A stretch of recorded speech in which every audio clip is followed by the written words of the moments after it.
ইউনূস সাহেব ২৪ ঘন্টাও তার দপ্তরের দাপ্তরিক চিঠির গোপনীয়তা রক্ষা করতে পারেন নাই। উনি কি করে নির্বাচনের মতো এত বড় একটি দায়িত্ব পালন করবেন? এক, খুব অবাক হয়ে লক্ষ্য করলাম দুপুরের পর থেকে আমাদের সরাইলের ওনার একটা চিঠি, দাপ্তরিক চিঠি ফেসবুকে ভেসে বেড়াচ্ছে। সন্ধ্যা নাগাদ এই চিঠিটি বিভিন্ন পত্রিকা তাদের অনলাইন যে পোর্টালগুলো আছে সেই পোর্টালে ছাপিয়েছে। দেখি ইউনূস সাহেব সেই চিঠিতে কি লিখেছেন। উনি লিখেছেন, উপর্যুক্ত বিষয়ের আলোকে সদয় অবগতি ও প্রয়োজনীয় ব্যবস্থা গ্রহণের নিমিত্তে জানানো যাচ্ছে যে অদ্য 17/1/2026 ইংরেজি তারিখ সরাইল উপজেলার নোয়াগাঁও ইউনিয়নের ইসলামাবাদ নামক স্থানে ত্রয়োদশ জাতীয় সংসদ নির্বাচন ২৪৪ ব্রাহ্মণবাড়িয়া ২ আসনের স্বতন্ত্র প্রার্থী জনাব রুমিন ফারহানা বিশাল প্যান্ডেলে জনসমাবেশ আয়োজন করে নির্বাচনী প্রচারণা করেন, যা নির্বাচন আচরণ বিধিমালা ২০২৫-এর ১৮ ধারার লঙ্ঘন।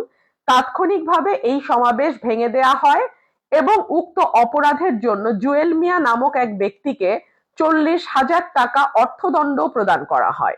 মোবাইল কোর্ট পরিচালনা করেন জনাব শাহরিয়ার হাসান খান, সহকারী কমিশনার ও বিজ্ঞ এক্সিকিউটিভ ম্যাজিস্ট্রেট, জেলা প্রশাসকের কার্যালয়, ব্রাহ্মণবাড়িয়া। উল্লেখ্য যে এ সময় স্বতন্ত্র প্রার্থী জনাব রুমিন ফারহানা বিজ্ঞ এক্সিকিউটিভ ম্যাজিস্ট্রেটকে আক্রমণাত্মকভাবে বারবার বৃদ্ধাঙ্গুলি প্রদর্শন ও আঙ্গুল উঁচিয়ে বিভিন্ন রকম হুমকি ধামকি প্রদর্শন করেন। তিনি আক্রমণাত্মকভাবে ইংরেজিতে ওয়ার্নিং দিয়ে বলতে থাকেন, "This is the last time I'm warning you. I will not listen to this. আপনি পারলে থামায় দেন, আজকে ভদ্রতা দেখাচ্ছি, নেক্সট টাইম কিন্তু এই ভদ্রতা করব না।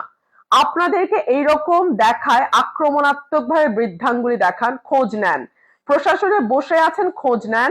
তার সাথে থাকা জনৈক ব্যক্তি বৃদ্ধাঙ্গুলি দেখিয়ে বলেন, বুইড়া আঙ্গুল দেখায়, আপনারা কিচ্ছু করতে পারেন না।"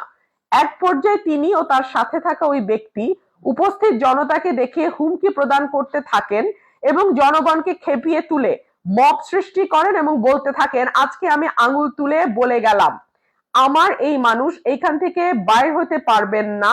তার এই চিঠি সোশ্যাল মিডিয়াতে একদিনের মধ্যে ভাইরাল হয়ে গেছে। শুধু সোশ্যাল মিডিয়া না, গণমাধ্যমগুলো, আঞ্চলিক যে গণমাধ্যমগুলো আছে আমার ব্রাহ্মণবাড়িয়ায়, বিশেষ করে সরাইল আশুগঞ্জ বেসড যে গণমাধ্যম, তারাও এই চিঠিটিকে নিয়ে নিউজ করছেন। ইউনূস সাহেব ২৪ ঘন্টাও তার দপ্তরের দাপ্তরিক চিঠির গোপনীয়তা রক্ষা করতে পারেন নাই।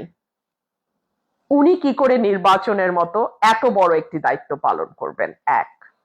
দুই হচ্ছে, আমি গত ১৩ জানুয়ারি ২০২৬ অর্থাৎ আজকে থেকে ৬ দিন আগে আমি আচরণবিধি লঙ্ঘনের বেশ কিছু অভিযোগ ইউনো অফিসে দিয়েছিলাম। জেলা রিটার্নিং কর্মকর্তা ডিসি অফিসে দিয়েছিলাম। এখনো কিন্তু আমি তার কোনো আপডেট পাইনি। সেই ব্যাপারে কোনো ব্যবস্থা নেওয়া হয়েছে বা সেই ব্যাপারে কোনো পদক্ষেপ নিয়েছে সরকারি কর্মকর্তারা, আমার কিন্তু জানা নাই। আমার প্রতিপক্ষ বা আমার প্রতিদ্বন্দ্বী প্রার্থী যারা আছেন মাঠে, বিশেষ করে বিএনপি সমর্থিত জোটের প্রার্থী যিনি আছেন, তিনি প্রতিদিন মাইকিং করে বড় বড় জনসভা করছেন। তার ফাইলও সংযুক্ত করে আমরা সরকারি দপ্তরে জমা দিচ্ছি। কিন্তু এখন পর্যন্ত স্টেজ বানিয়ে, মাইক ব্যবহার করে, সাউন্ড সিস্টেম ব্যবহার করে, এলাকায় মাইকিং করে তারা কিন্তু প্রতিদিন প্রচারণা করছেন। এখন পর্যন্ত তাদের ব্যাপারে ন্যূনতম কোনো পদক্ষেপ নেবার সাহস আমরা কিন্তু দেখি নাই।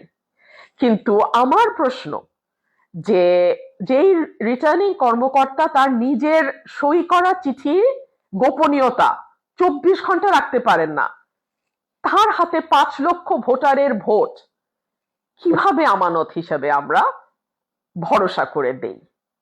তিনি কি করে নির্বাচনের দিন নির্বাচনের দায়িত্ব সঠিকভাবে পালন করবেন? অনেকগুলো কারণে প্রশ্ন করছি।